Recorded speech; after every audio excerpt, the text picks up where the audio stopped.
In a space of 3 days in the Angwena region, a total of 3 people died at the Nangubu and Omwalu villages, a stone throw from each other. A 31-year-old mother, Otilia Shofokucha, and a 13-year-old daughter, Justina Robert, were trapped and drawn in a sand pit where they were doing laundry. The grandmother of the 2 drowning victims said that it is about time government imposes deterring fines to those who make a killing at the expense of the community.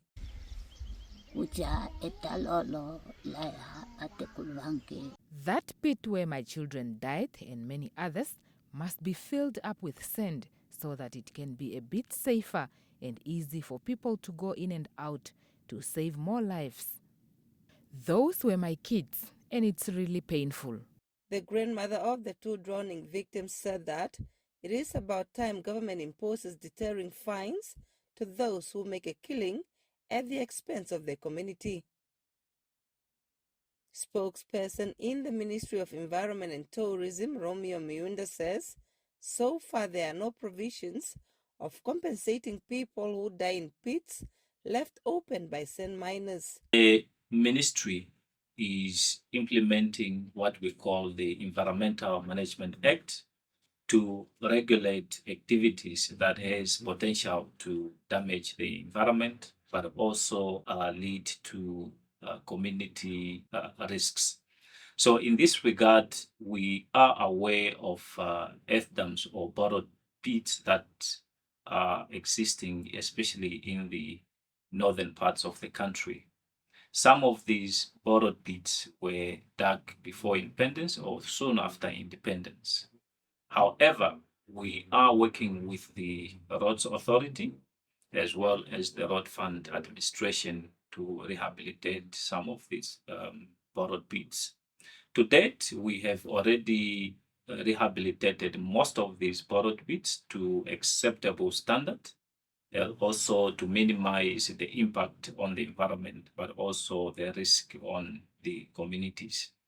The incident in which a mother and child have drowned is really unfortunate, and we wish to express our sympathies to the family of the bereaved. However, we will, as a ministry, institute an investigation in this case so that we establish the exact status of that borrowed pit or earth dam that is involved. A visit to Amadi village where the mother and daughter originated from paints a sad picture. 5 days after their demise, no funeral arrangements have been made, such as vigil services. In the Oshuambo culture, during the mourning period, the mourners usually sit inside the house, close to the room of the deceased. However, due to unaffordability of tents, the family moved to the tree in their Mahango field for vigil services. Hambo told the NBC News that they simply cannot afford costs associated with burial ceremonies, as a pension is all the income they have in the household. I know I get an income, but so far there is little support from the family. We need 2 coffins and a small tent. I don't care about slaughtering livestock as customary.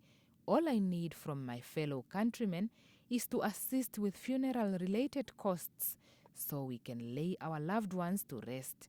Another drowning took place at Omalo village, which claimed the life of 30-year-old Martin Arendo, who was swimming with his friends in a sand pit filled with rainwater.